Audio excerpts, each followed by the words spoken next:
We've got lots of different folks in the room today. We'll get a chance to go around and say who's here and who's doing what. Just a little bit about Bay Localized. So we're an organization that's about 5 years young now. We've been holding it down in the Bay, trying to make our communities more resilient by becoming more able to provide for our food, water, and energy needs here locally. And Grow Local is one of our most recent campaigns under our Green New City program. It's really designed to try to break down those barriers to being able to grow our own food, sell it, build up our local food economy so that everyone's served. And there's a lot of other great organizations here today. I just want to give a shout out to the OFPC. We've got Becca here, who's been involved in the Hope Collaborative, which is a member of the Oakland Food Policy Council. We've got Heather Wu, who's also a member of the Oakland Food Policy Council. Who else am I missing? Anyway, so that's a representative body composed of people in policy, urban farming, academia, the city, who've come together to try to end hunger in Oakland, and doing that by building up a more robust local food economy.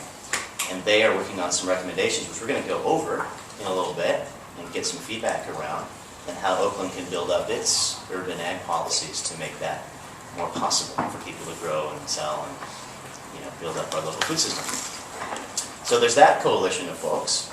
And there's also an incredible new East Bay Urban Ag Alliance, represented here today by Esperanza, who's going to be talking a little bit about the work that's going on there, to do not just the policy stuff, but practical, getting folks together, sharing resources, figuring out ways that the East Bay as a corridor can help promote urban ag. And then we've also got folks from the Oakland Climate Action Coalition in the house. We have Michelle Mascarenhas-Swan, who's been working hard on a lot of food justice issues. And so there were some great recommendations. We've also got Ellen Choi in the room, who's been working on working on local food issues. Among other folks, I've been involved in that too. And that coalition made some recommendations to council as well as part of the Oakland's Energy and Climate Action Plan. And City Council was like, can't measure the greenhouse gas reductions emissions on that all so well. But as an adaptation strategy, it really resonated. And so the recommendations that came out of that were to have Oakland aspire to, I think it was to about 10,000? Or no? Was it 10% of the food? 10% of the food.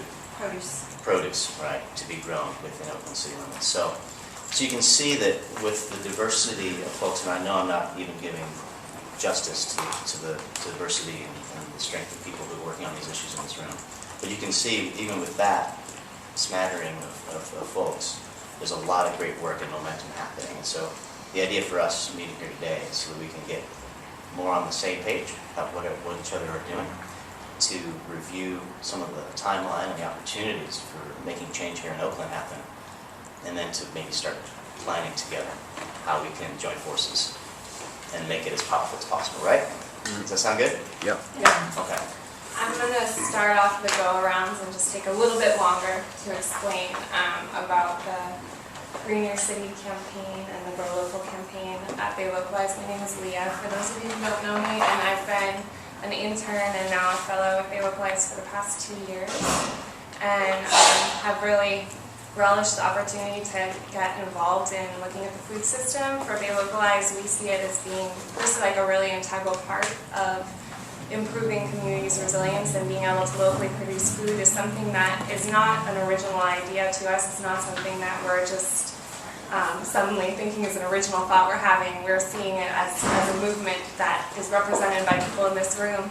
And zoning in particular is a prime opportunity for local cities to sort of start to incorporate some of that momentum and get it written into policies, as they frequently have to update these zoning codes. And we're seeing that cities around the country, and now in San Francisco, just right across the bay, has been able to effectively capture their community's enthusiasm and the resources that exist through people who are already doing these gardening, and really demanding that they're able to do it in more spaces around the city, and have that written and put on the books so that it becomes part of people's rights of what they have established in their communities. And what happened there?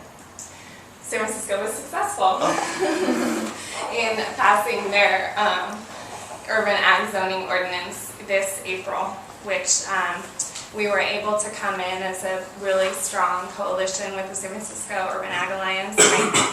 There's some people in this room who were more heavily behind the leadership of that, but we were able to really see how an effective coalition that had a streamlined communication with the city and the staff from the beginning as they were going through the writing was able to really effectively create a very positive win-win where the city felt positive about it, the community felt positive about it, and I think that that's something that we really want to see how we can do that in Oakland, and it's going to be tough, you know? Like, there's a lot of complex issues, but this is what this conversation is about.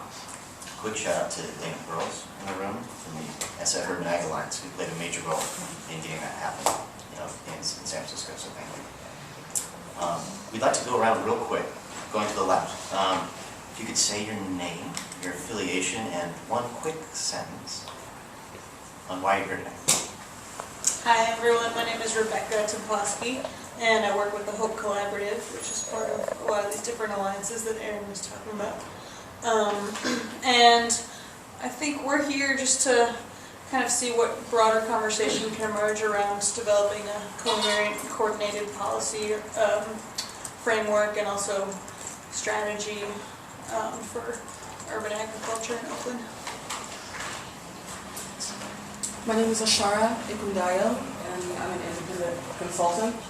I just moved here from Denver. About, it feels like forever ago, but it's only been like 8 months. And I'm a professor for an International Food Justice Fellowship called Bold Food. There are a couple of Bay Area folk who are my fellows. And I just feel like I've been kind of avoiding coming and jumping into the food justice movement here, and I'm ready to jump in now. And I've met some of you at a couple of different meetings over the past months. Excited, just, you know, I live here. So the fact that I work between here and Colorado around food justice means that I want to do something here too. So Dana, I'm going to make a slight intervention and suggest that let's try to keep it to one sentence, just so that everyone has an opportunity. We've got a lot to go through, but thank you so much, Charles. No, it's all good. It's all good. Glad you're here. Okay, my name is Dana Pearls. I work with Pesticide Watch and I'm one of the co-coordinators of the San Francisco Urban Ag Alliance and the East Bay Urban Ag Alliance. And that being said, I'm here to build more alliance. Right. Great. I'm Kirsten Schwind, the Program Director at Bay Localize, and I'm just here sitting in a supportive role. I'm Venetia Whitfield with Communities for a Better Environment. We just recently received some money for food justice, and we're just trying to see how we might want to use it. There you go. My name is Greg Calazan. I'm with a nonprofit called Pueblo and the Sustainable Urban Design Academy, and just here to see what's going on and see if I can help. My name is Kelly Carlisle. I'm the Executive Director of Acta Non Verba Youth Urban Farm Project. I'm excited to change these policies, for God's sake. My name is Quentin Sankofa. I'm the Programs Director with Mandela Marketplace. I'm here because we're part of the Oakland Climate Action Coalition, and so I'm really interested to hear what all of these urban ag experts have to say about economy and urban agriculture. I'm Ellen Choi. I'm the Youth Programs Coordinator for Mandela Marketplace. And also have been involved with the OCAC for actually longer than Mandela. So I'm same website. I'm Barbara Finnan. I'm the Director of City Slicker Farms, and we've been working on this stuff for the past 10 years, so we're really excited about continuing the work to make urban agriculture a reality for all of Oakland. Hi, my name is Jay Jones. I'm with the Center for Progressive Action, and we're here because we want to expand, food to everyone.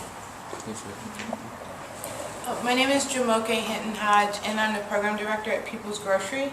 And interestingly enough, we have, over the last 8 years been doing a lot of urban ag, but are actually moving away from urban ag. And so I feel like it's a nice place to sit at the table in terms of And our thinking is that there's so many people maybe doing it, that how should we be supporting and doing our work in a different kind of way? We will have an urban ag site at the California Hotel, but it'll be much smaller scale than we've ever done before.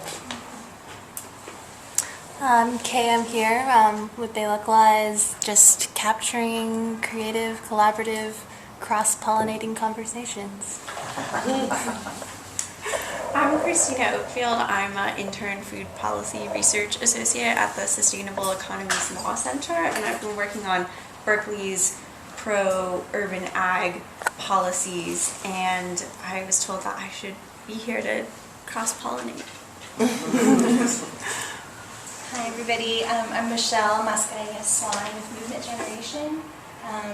We're, as Erin said, a member of the Oakland Climate Action Coalition, but also work with grassroots groups around the Bay, and are really excited about trying to support the connections between resilience and building power, building both of those things collectively. I'm Trish Clifford, and I'm with the Richmond Women's Transition Town and Richmond Groves Seed Lending Library. And I'm here because we have a lot of energy towards urban ag in Richmond. In fact, we're having an urban ag summit on June 4th in Richmond. We have a green mayor and supportive city council, and just want to see what y'all come up with. I'm Gavin Raiders. I'm here representing Planting Justice. We build a lot of gardens, but we want to capitalize on our political power collectively as a group, because we all represent tens of thousands of people here in Oakland, and so just wanted to be here to support and take part. Hello, I'm Jake Wright with the Berkeley Nonprofit Center for Eco-Literacy, and we tend to stay in the school arena and the formal schooling, and we're doing a lot of really interesting work in Oakland, so we want to see how our work in schools can be symbiotic with this energy here. Hi everyone, I'm Heather Wooten. I am here as one of the Oakland Food Policy Council members, and I also work for an organization called Public Health Law and Policy, which is a really boring name. And I work with lawyers and planners, and that's the kind of names they come up with. But my job every day is to work with communities around the country on passing better land use policies for urban agriculture, and I've had the great pleasure and opportunity to work with many communities that have gone through successful code amendment processes, and I'm ready for my hometown to join that group, so thank you. And I'm Esperanza Polana. I'm here representing the East Bay Urban Agriculture Alliance, and I'm here because this is an important issue that we're working on, and I myself am an urban farmer, which is how I got involved, so it's an important issue for me. Thank you. And just a little logistics for folks. If anybody needs to use the restroom, 4th floor, elevators there, or a stairwell right out the side here in the foyer. We've also got some refreshments and fruit, I believe, and nuts if anybody's hungry. So we're going to move now into kind of the state of where things are at. What's going on in Oakland? What are the recommendations that are coming from the Oakland Food Policy Council? And then we're going to get into a conversation about how those sit with people and what kind of productive feedback we can be providing so we can get, again, a little bit more on the same page. So I'm going to turn it over right now to Esperanza to give us a little sense about your conversations that you've been having and the work that's been happening in the timeline, if you can, on Oakland food policy. Yeah, so first just to give you a little bit of information about the East Bay Urban Agriculture Alliance. It's a young alliance. We've been meeting for about 4 months. And basically our focus is on modeling and educating on sustainable practices in urban agriculture, including with livestock. And we just had our mission statement, developing the infrastructure to support urban agriculture across the East Bay, and advocating for policies that enable productive use of urban land. So that's what we're focused on.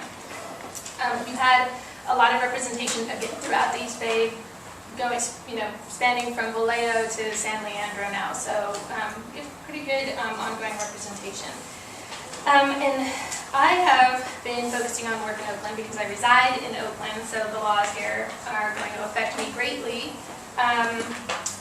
And I have been meeting with the planning department basically just to find out more. I got involved when the author that resides in West Oakland, Novella Carpenter, had some issues arise from her own urban agriculture practices.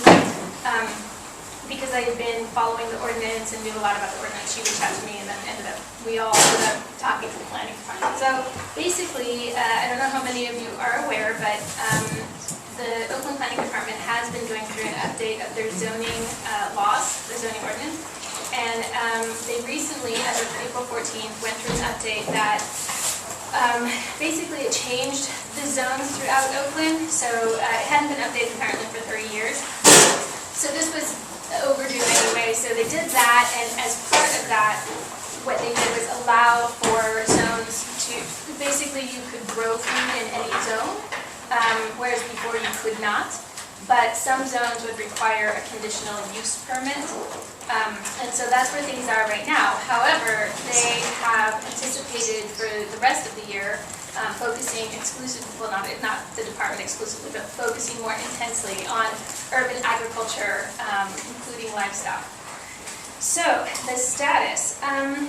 Basically, they've been currently collecting information, gathering, doing research. They've been doing site visits to different locations that, either community gardens, probably come out to City Slickers if they hadn't already been there multiple times, but also to individuals and residences that are practicing urban agriculture to see what the scale is, what level of intensity, and what they can expect. They've been doing a national ordinance review, so finding the different, as Leah mentioned, throughout the nation, different cities have actually been working on updating their ordinance to include urban agriculture, some being progressive and allowing sales, and even cottage industry, and others being more conservative, just depending. In fact, I'd be interested in speaking with you, Shara, about Denver, because I have a contact there that I've been talking to. Anyway, so they're also, the East Bay Urban Agriculture Alliance is facilitating collecting practitioner information, so standards that might apply to farms that are in rural settings obviously don't apply in an urban setting, and many of us are practicing urban agriculture and keeping animals in a way that's very healthy for the animal and seems to be creating closed loop systems, quite sustainable. But there's not a lot of research on those methods, so there's a survey that's been developed and is being circulated to people who keep urban livestock in Oakland, and then also in cities that have the scale and density of Oakland. So looking forward to those results. And then there are going to be community focus groups, so that's kind of their research process right now. The timeline for that is basically through June. They're going to be doing a lot of data collection. By July, it's anticipated that they'd be conducting community groups or community meetings for feedback, refining the scope of what they're going to focus on, and then creating an outline that they then would share with the Oakland Policy Council and stakeholders. And then August through September, they're actually anticipating writing it. They actually had more time originally, but with the issues that are coming up and with the press that was received with Novella's issue. Do you want to review that real quick for folks in The issue that she had? Oh, so Novella Carpenter is a realtor based in West Oakland who's been keeping an urban farm, and it's on a lot adjacent to where she resides. She doesn't own where she resides, she owns the lot. And she had an intensive level of, high food production happening there, which is awesome, and also animals. So she received apparently complaints regarding the livestock that she was keeping and concerns that both her crop raising and crop growing and animal raising was more in commercial, venturing into commercial activity. And that was really the crux of the matter. So if you want, at this point, if you want to practice commercially or sell, first off, meat you cannot sell. That's a whole other ball of wax. But crops, even if you want to sell, so even if I had surplus in my own backyard, whatever it is I want to sell, currently requires a conditional use permit, which is $2,500. And there's some advantage to getting that. The advantage is that if you get a conditional use permit for your land, whatever you are permitted to do, should the laws change later, you're actually still able to practice whatever it was in your permit. So if the laws were to change around agriculture activity, technically your permit allows you forevermore on that piece of land to do that. Forevermore, is there a limitation? I wasn't told that there was. I don't think it doesn't go through Oh. about the permits. I know. Right. It doesn't It's not follow the the land. land. It is not the Yes. land. Are you Listen. sure about that? Because, Yeah. you are, okay. Yeah. I mean, yeah. That's usually. Okay. Well, okay, that's fine. So, but that's the way it goes. So, that was the issue with Novella. So, but again, they invited a lot of negative press against the city for focusing on, I mean, of all things going on in Oakland, focusing on somebody who's, raising, and it turned out in her zone, at the time that this happened, it was prior to April 14th, so even in the zone where her lot is located, she wasn't even legally allowed to grow food, period. It was a commercial zone. So, that just was this huge uproar, and it exemplifies the issue that we're having in urban settings to grow our own food. So, they accelerated their timeline a little bit. So, like I said, they'll be writing, drafting, and sharing with, again, the policy council stakeholders August or September, and anticipate October, November to actually be doing updates. So, it's pretty quick.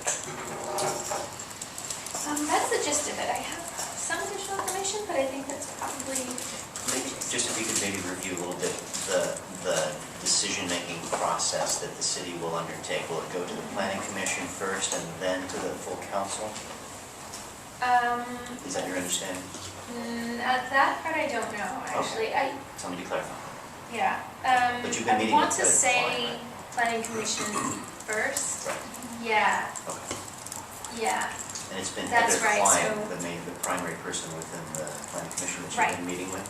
Yeah, so now that I think about it, so it would be, yes, in December that it would go to the council. So October, November would be planning commission, December would be to the full council. And they now have an urban agriculture team within the planning department, so these are the people that are actually collecting the information and doing the drafts. But the lead on the team is Heather Klein, so she's the main contact, and she'll be the one who's organizing the community groups. Thank you. That's very helpful. So transitioning now, I think we'd like to look a little bit at what... Do we want to just introduce the Yeah, if you... Hi, everybody. Thanks for joining us, y'all. Sorry. Could you do we're having a nice kind of presentation of what's going on in Oakland now with food policy and especially urban ag. Could you do a quick, your name and your affiliation for everybody else in the room? My name is Roland, and I'm a senior youth intern at the East Oakland Boxing Association. Awesome, thanks for being here. I'm Chris Cruz, garden coordinator, East Oakland Boxing Association, and landscape designer with David Cooperative. I'm Jamal, senior youth intern at East Oakland Boxing Association. My name is Peter Mullen, and I'm a youth intern at East Oakland Boxing Association. I'm Terry Mullen, and I'm a senior youth intern as well. Same organization. I think we might have had at least one other person come on in the room, Mr. Hank Herrera. Hi, my name is Hank Herrera. I'm General Manager of Dignity Farms and Produce in Ashland, California. Thanks for coming on. All right, so we're going to transition now into some of the recommendations that have been put forth by the Oakland Food Policy Council. And we're going to turn it over to Heather Wooten to give a discussion about that. Great, I'm going to stand up because it's a big room now. There looks to be an inadequate amount of hard copies of the statement that I'm going to be talking about. If you can share with your neighbor, or if you already have a copy, or if you've seen it online, and maybe can If you sign in share, on that'd their be great. sheet, I'll send an email that has it attached as callback to this group. But sharing is caring, though. So this is a statement on urban agriculture that was put together by the Oakland Food Policy Council, and the council had been working on urban agriculture policy probably for the last year in terms of, it was one of our priority areas that we wanted to see Oakland worked on. And as Esperanza mentioned, the city had been going through a code update anyway, so we had thought this would be a natural, easy thing that they could just change and get it over with and get it done. And we've kind of just been going through internal, working with staff to have that happen, thinking that it would be faster and more streamlined than it was. Well, it turned out that that was not going to happen through the broad code update that was happening. And at that point in time, the Food Policy Council said, okay, it's time to make this a bigger conversation because the fast track wasn't fast enough. So we had talked about some of the key recommendations that council members and people who have been interacting with the council wanted to see included in the zoning code update change, and we put them together in this statement. And I'll just go through what I think are the important things for people to sort of pay attention to. So the first big recommendation is for the code to actually define a diverse range of food growing practices that encompasses everything from home, residential, backyard, front yard gardens to urban farms. And that diversity of urban agricultural practices is really important to capture in a code update. You'll see that what we have here are 3 types that we've sort of identified as being the kind of key types to name. So one is the residential. The second, that one's pretty self-explanatory. The second is what we call civic, and that's a term that we sort of borrowed from city terminology that they already use in code. You can really think of civic urban agriculture as more the community garden type agriculture. It's usually neighborhood serving. It's usually people who are growing for their own personal consumption or maybe for donation, and it's usually individuals or an organization who are involved in that at the kind of more neighborhood level scale. The third one that you'll see here is commercial agriculture. Again, that's borrowing from city terminology. The terminology that we've seen other communities use to describe this in San Francisco is called large-scale commercial agriculture. Kansas City calls it market, actually they call it community-supported agriculture. Cleveland calls it market gardens. The idea here is basically a larger scale operation that the intent is to grow for some kind of entrepreneurial purpose, to grow for sale. And that might even be a community-based organization or a nonprofit that's doing this as some kind of either food access strategy for the community, or it might be somebody who's an entrepreneur and who wants to sell to restaurants or wants to have this be an income generating use for them. So those are the 3 primary types that are described here. The second piece of the big piece of the recommendation was about that sales of produce issue. And what we've proposed here is that Oakland allow sales of raw agricultural products in actually a variety of zones within the city. And that piece of the update we imagine potentially being a little bit more controversial. There's concern sometimes when people think about having sales activities in residential areas that there might be an impact on the neighbor. And you always want urban agriculture to be a good neighbor in our community since we all live together. And to really think carefully about how to structure that so that it can be a win-win. We can allow the sales to take place, but we can also make sure that it's happening in a way that's appropriate, that makes our neighborhoods great places to live.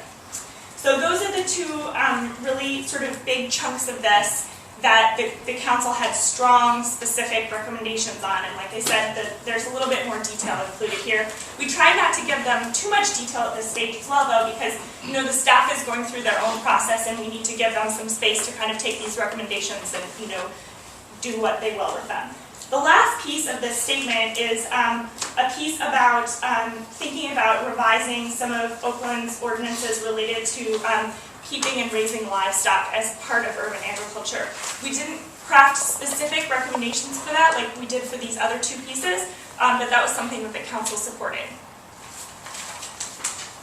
Okay, I think that covers it. Great, thank you so much. Can we at least acknowledge these 2 folks for the work that they've been doing?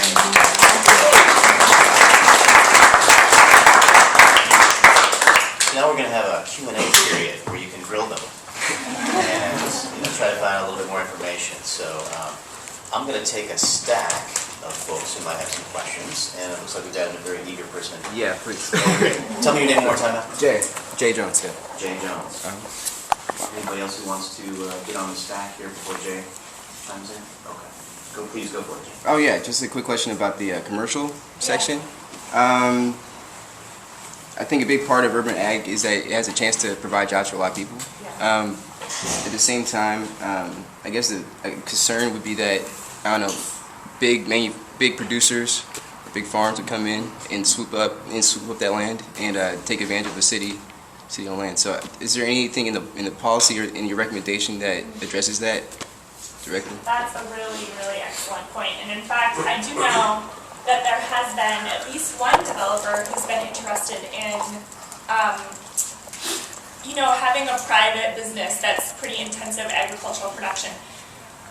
I can't say that the council specifically has crafted, recommendations about how the code itself can address that. I will say one thing on that topic though, which is that we strongly, strongly do not want to see this tied up or connected to commercial marijuana cultivation. Partially because we imagine that that is going to be actually a use that's more competitive in terms of, being able to purchase land or pay higher lease or whatever. So that should be dealt with separately in the commercial, whether it's medical or whatever ends up happening with our state regulations, that not be folded into urban agriculture and maybe be restricted to some places in the city where you could have other forms of urban agriculture taking place. Let's do Dana and then Kirsten. I just have a clarification on the timeline. Esperanza, you were talking about the timeline in August through September writing, and that is the timeline for plant-oriented zoning versus animal-oriented stuff. Is that timeline different, or does that coincide?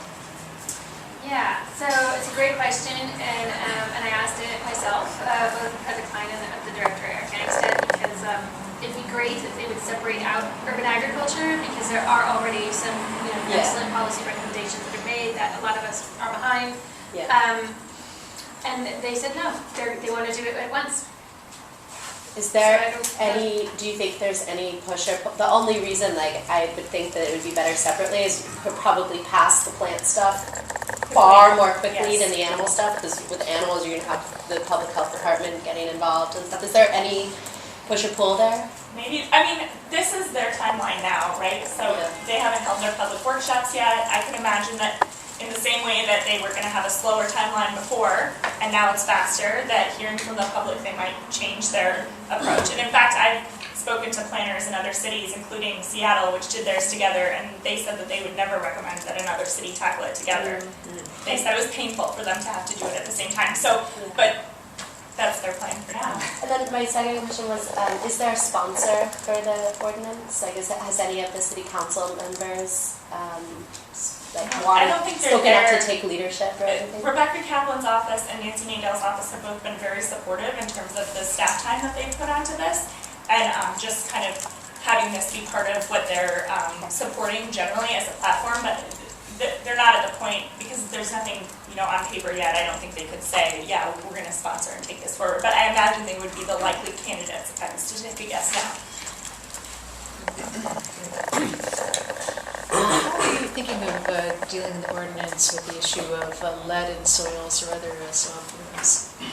I can speak to my own experience with that. I don't know what the city is thinking. I really think that it would be helpful if, as part of this update, they talk about having some meaningful processes that have people test soil. Other cities have adopted code that says things like, either you have to submit to the city the test protocol that you used and any potential mitigation plan that you might have, or you use raised beds. Some cities say you have to use raised beds. I think that's a little extreme personally, but it is something that gets incorporated into codes, and I imagine it's probably, I would hope it's on their radar screen in terms of what they're looking for a code update to include. And in San Francisco, there's nothing special about soil testing for urban ag. They're just saying whatever lead codes already exist in San Francisco is what's going to apply to urban ag. Because there were some people saying they wanted a list of, 30 or 40 chemicals tested, which would make San Francisco the only city in California that does that. One thing to also note on that is that one of our Oakland Food Policy Council members, Nathan McClintock, has done a very, very preliminary assessment of some key lead sites in different districts in Oakland to kind of assess where the concentration levels are. And I believe he found, if I'm not mistaken, that they were obviously higher in industrial zones and in residential zones where they were, earlier building stock that would have used lead paint, right? But that didn't rise to as high a level as he expected. So Anyway, Can I also address that, which is just to confirm, so some of the major issues that they're looking to resolve in their research moving forward is soil testing, irrigation, location of activities, new land use categories, and a possible new permit type for extensive urban agriculture, and then of course type and number of animals we're interested in or keep. do we have any questions from folks back here? So what was it regarding the length? That would limit how, it would add to the restrictions of how a land would be? I think the idea is that cities need to have a certain level of comfort in terms of what they perceive as the risk of an activity taking place. And even if they're not directly taking on liability on a site, if it's a private site and someone's growing food and they get sick from eating that, the city isn't liable for that, let's say. But they still have an interest in sort of ensuring that it takes, urban agriculture doesn't result in sick people and attacking contaminated soil. So the idea is to sort of have some requirements in the code that say, test the site, tell us what you're going to do to mitigate any contamination, or construct raised beds as a mitigation strategy, sort of build that kind of thing into the code. Greg? Has there been any talk about public lands, like any strategizing around talking about public lands with regard to this, or not really? Land access, which I think is what you're describing there, is not immediately part of this process. But if public land is under the city's land use purview, some of it is, some of it isn't. It's like the port is a different thing, for example. Then it would be covered by a code update as long as the particular use that code is describing, like if it's open space or if it's civic or something like that, as long as that's a really wonky explanation, but basically this should cover public land that the city has land use authority over, but it doesn't govern the actual access, like having a lease or making that land available. Yeah, and also I know that they are evaluating accessory use of vacant land, so whatever that may look like.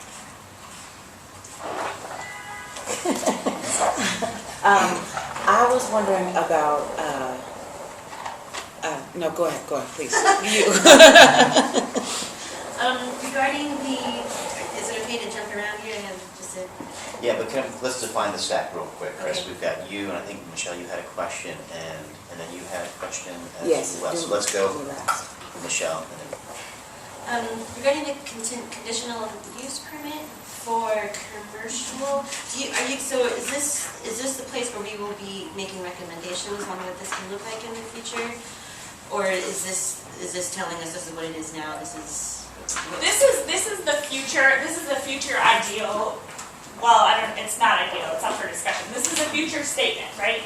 And so if there's something in here about a conditional use, like for example, I think we have something in here about maybe you might want to have a conditional use in certain zones, but not all zones. So talking about what would be included in that process, I think that's actually more appropriate of a conversation to have is with the cities. They hear what you want to have as part of that. But if there's something about what's stated here in terms of saying we don't want conditional use permits anywhere, or conditional use permits should be required for all new types of agriculture, I'm just making like extreme statements. Yeah. Then that I think is important to know, because we want to be able to step in to that conversation with the city. So I'm making a distinction between the details of like what the process would look like versus the sort of broad recommendation.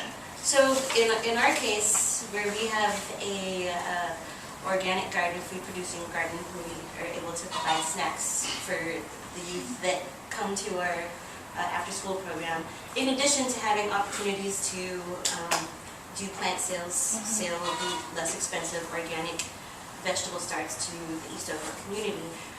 For us to purchase, it sounds like we need to purchase a conditional use permit. We don't make that, $2,500 is way much more than the income that we make for the little that we are mostly giving away. Yeah. So how do we say, oh, that's not cool? Because we would be considered commercial, I believe, for the fact that we're. I thought it was from if you wanted to sell plants. But we would be our plant sales. Here's what I would say, and I'm not an attorney. So what I would say is, right why we're trying to fix this. There's a tension, I think, between drawing attention to people who are doing things that are fabulous for their community but aren't in conformance with the current law and getting in trouble for that, like Novella did, and getting them fined, versus letting the city know, hey, these activities are already happening in our backyard, and maybe they're even activities that the city supports in other ways. And so there's a disconnect there. It's a little, hypocritical in some ways. It is. One comes into our business. So what I'm trying to say is that the Food Policy Council wants it to be affordable and the barriers to be low so that it's practical for the scale of what people are doing to actually be in conformance to the law. We haven't set a dollar figure on that. I think if the city heard from people who are actually going through this about what would be affordable, that would be really, really important. So just a couple of things about that, which is that in terms of the fee for the permit, they think they're more likely to develop a new type of permit rather than adjust the fee, because they said the fee schedules are non-negotiable. So that right now, the type of conditional use permit they have available is $2,500. It won't go down. And then the other thing is that, just to put out there, that I think there are a lot of folks within the city and even the planning department that are actually really friendly towards urban agriculture. And while there are most undoubtedly discrepancies between even the building services and the inspectors that are going out that are looking at this, at the same time, like Novella didn't actually have to pay a fine. She got threatened with a fine and she got threatened with abatement, but you can come up with a compliance plan. So if worst case scenario, somehow you're found out and now you have the inspectors coming. Also, not all planning folks are inspectors. They don't all do enforcement. So you have an enforcer there. That's the person who's going to write the letter to tell you this is how much you could potentially have to pay if you don't get in compliance. So they give you a chance to get in compliance. You can just drag your feet and make that thing just as a strategy for the interim for those people who are up and running already. It's a way to just kind of, the laws are going to change. Where they're going to land, we don't know. But they are going to change. So it's worth it to just go, work with compliance folks if they seek you out and deal with it that way. Just on the conditional use thing, just one example. So a lot of cities are making sales non-conditional and allowed as of right use. So that means you don't have to get a special permit. And usually they're sort of capping that in some way by saying it's only sales of things you grow on site. Some cities adjust that a little bit and say, oh, you can sell things that you've processed as long as it's made from products you grown on site. Other cities are saying, oh, you could pool a few sites together in a neighborhood and maybe have one site that's selling, but the other sites have to be within a certain number of feet. So I think there are lots of great examples out there of ways to do it without requiring special permits at all. So I think that conversation is still on the table. So I could just insert a quick process point for folks. What we're doing here today is we're soliciting input and feedback around what's being proposed and what's already on the table, right? So that we can channel that into some deeper discussions as this process goes underway, and make sure that the kind of recommendations that are being forwarded are reflective of the concerns of folks in this room and in the broader community. So that's the intention here, just to really land that, okay? If I could just say something about the fees are non-negotiable. I'm thinking from a political organizer. If you apply enough pressure, things are negotiable. And I just we were told that it was non-negotiable, and in San Francisco you do not need a conditional use permit for under an acre, and that was non-negotiable. Right, but again. So you won, even though they said it's non-negotiable. Yeah, so just to underscore that point, that if we can mobilize enough political forces in alignment with a certain direction, things are suddenly negotiable. Michelle. Yeah, so first I just want to really appreciate all the work that you all have been doing to put this forward on a speedy timeline, and also the fact that folks have been organizing this Oakland Food Policy Council to really bring together a comprehensive set of policies that can support the work that people are doing on the ground in a multifaceted way. So I want to contextualize what I want to say in that, because I think that it's a little bit scary to me, how I think it's important to figure out how we get some levers into even this first initial policy that we're trying to move forward that will address some of these bigger concerns that people are identifying, right? So like Jay identified this concern that has happened in Detroit where big corporations have come in and like want to take over the land to grow food for profit, right? And so I think if there is something, especially around, I mean, maybe it is this conditional use permit fee structure, if there's something around nonprofit versus for-profit, that might also address the marijuana, the medical marijuana growing, I don't know, that I think that in particular feels important to me to make sure that there is something that addresses that concern.